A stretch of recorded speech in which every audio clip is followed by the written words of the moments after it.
बातमी रत्नागिरीमधून। रत्नागिरीमध्ये जोरदार पावसाला सुरुवात झालेली आहे। रत्नागिरी जिल्ह्याला आज पावसाचा रेड अलर्ट जारी करण्यात आलेला आहे। गेल्या काही दिवसांपासून रत्नागिरी आणि वेगवेगळ्या भागांमध्ये जिल्ह्यामधल्या वेगवेगळ्या भागात गावांमध्ये मुसळधार पाऊस कोसळतोय। याचा आढावा घेतलेला आहे आमच्या प्रतिनिधींनी, पाहूयात।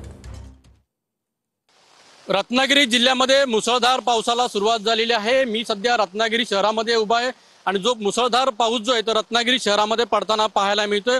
रत्नागिरी शहरामध्ये जे पाणी पातळी जी आहे म्हणजे सकल भागांमध्ये देखील पाणी साचायला सुरुवात झालेली आहे। शहरामध्ये मुसळधार पावसाने सुरुवात केलेली आहे। मंडणगड, दापोली, चिपळूण या भागामध्ये आज पावसाचा रेड अलर्ट जारी करण्यात आलेला आहे। त्यामुळे हवामान खात्याने दिलेल्या इशाऱ्यानुसार जिल्ह्यामध्ये आज मुसळधार पाऊस पडण्याची शक्यता आहे प्रचंड। त्यामुळे इथलं जे जनजीवन जे आहे या मुसळधार पावसाने बरेच ठिकाणी विस्कळीत झालेलं पाहायला मिळालं।